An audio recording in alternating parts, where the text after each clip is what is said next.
My dad and sister came to my house and said I should give it to her because she has kids. I refused. 3 days later, they returned with a moving truck and a locksmith, convinced they were moving in anyway. Hello everyone. Thank you so much for being part of our journey. Our next goal is to reach 200 subscribers by the end of this month.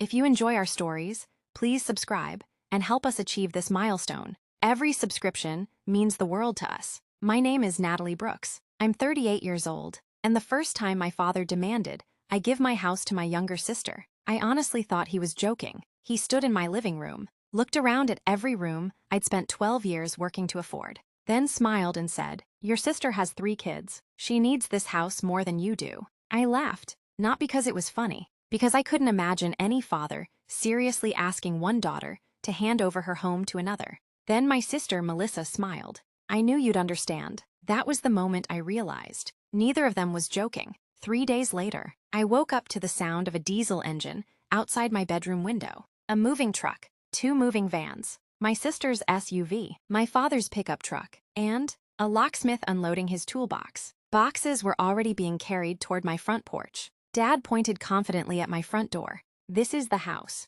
The locksmith reached for my lock. I quietly stepped back inside, locked the deadbolt, picked up my phone, made one calm phone call, then waited. 5 minutes later, the first police cruiser turned onto my street. But none of that happened without years of believing my hard work would finally be enough. Growing up, there were only 2 rules in my parents' house. Melissa got what she wanted. I learned to live without it. Melissa was 4 years younger than me. From the day she was born, everything revolved around her. When she wanted dance lessons, Dad worked overtime to pay for them. When I wanted piano lessons, Mom smiled. Maybe next year. Next year never came. When Melissa got her driver's license, Dad surprised her with a nearly new SUV. When I turned 16, I received a bus pass. Dad hugged me. "We know you'll understand." That sentence followed me through my entire childhood. Whenever Melissa needed something, I understood. Whenever I needed something, I figured it out myself. After high school, Melissa attended college for 1 semester, then dropped out. Dad paid every bill.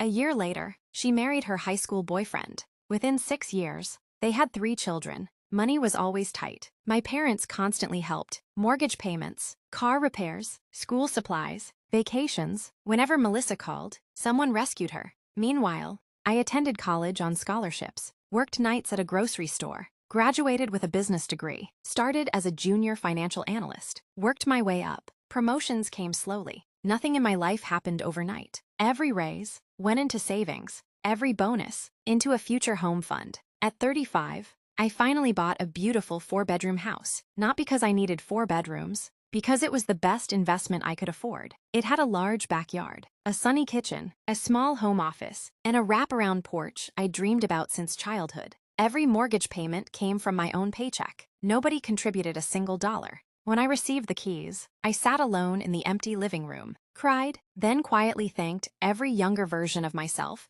that had refused to quit. 6 months later, my parents visited for the first time. Melissa came too. Her children ran through the house laughing. I didn't mind. Kids should enjoy themselves. Then Melissa walked into the primary bedroom. She looked around slowly. "This room is huge." "It is. My kids would love this house." I smiled politely. "I'm sure they would." She looked at Dad, then laughed. "Maybe Natalie will let us have it someday." Everyone laughed, except me, because something about her tone didn't sound like a joke. A week later, Dad called. "We need to talk."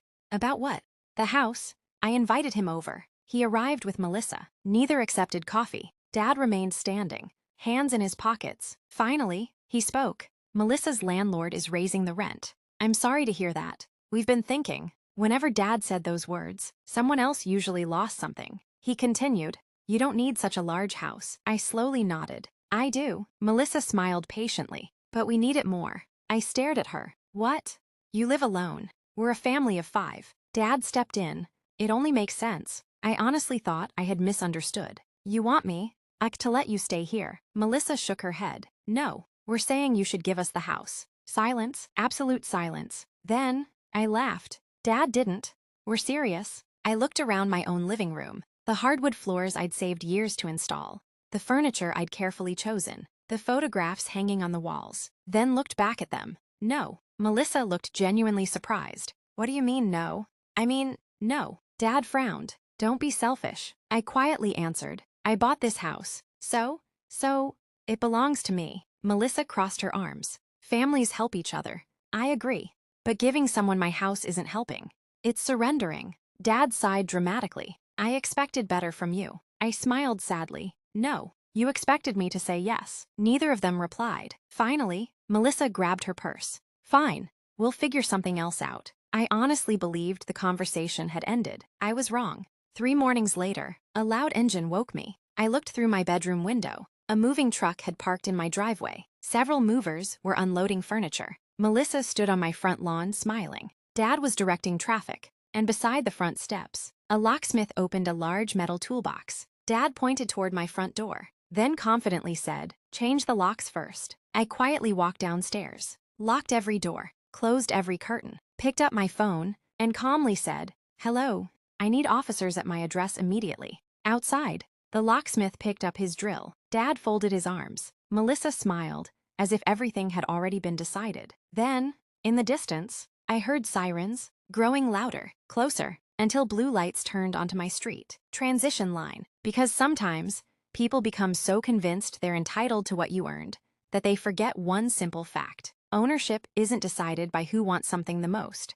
It's decided by the law. And as the police cars rolled toward my driveway while the locksmith reached for my front door, I realized someone was about to leave that property. But it wasn't going to be me. The police cruisers rolled to a stop in front of my house. The movers immediately stopped unloading furniture. The locksmith lowered his drill. Dad frowned. What are they doing here? I calmly opened my front door. Not wide enough for anyone to enter, just enough to step onto my porch. A police officer approached. "Ma'am, are you the homeowner?" "Yes." He asked for identification. I handed him my driver's license, then my house keys, then a copy of my property tax statement I'd kept in my office. The officer nodded. "Thank you." He turned toward my father. "Sir, what's going on here?" Dad smiled confidently. "Just a family misunderstanding. My younger daughter is moving into the house." The officer looked at me. "Is that true?"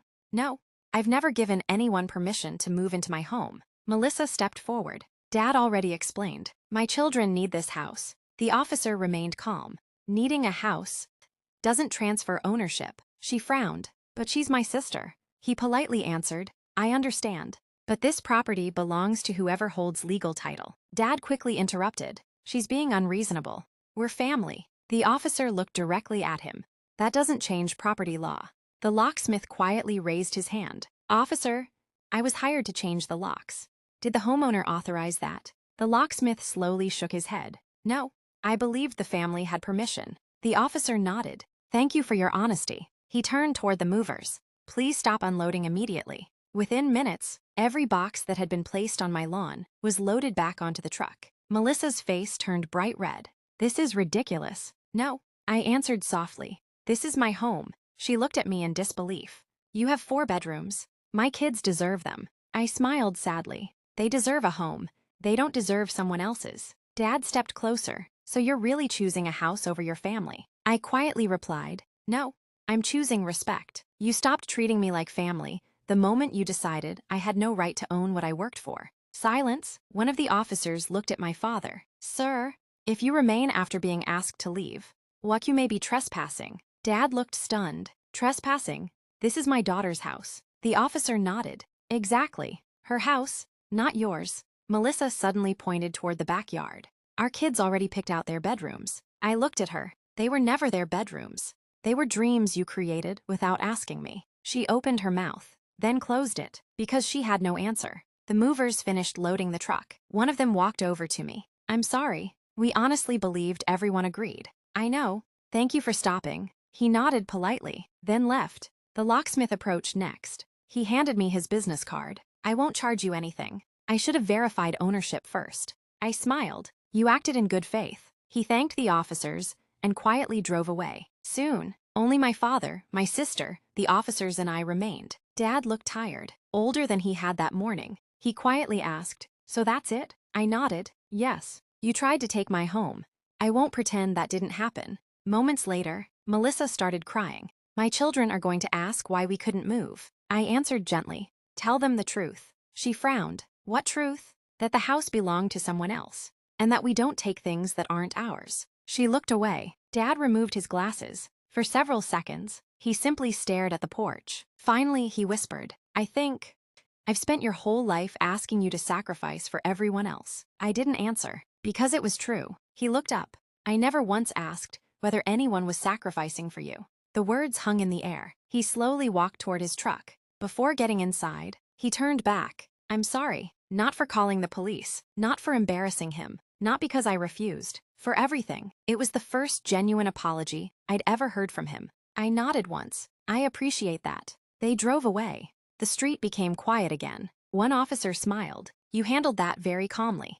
I laughed softly. "I've had years of practice." He smiled. "I hope you don't need any more." "So do I." Epilogue: nearly 2 years have passed. No one has ever tried to take my house again. Melissa and her husband eventually bought a smaller home they could actually afford. It wasn't as large as mine, but it was theirs. And somehow, that made all the difference. Dad changed too. Not overnight, but slowly. Whenever he visits now, he calls first. He asks, "Is this a good time?" When he arrives, he waits for me to invite him inside. The first time he did that, I noticed immediately. Respect had replaced entitlement. One afternoon, he quietly handed me an old photograph. It showed me standing outside my first apartment. He smiled sadly. "I never told you how proud I was." "I should have." I smiled. "It's nice to hear it now." Last Christmas, Melissa came over with her children. Before leaving, her oldest daughter looked around my living room and smiled. "Aunt Natalie, you have a beautiful house." I smiled back.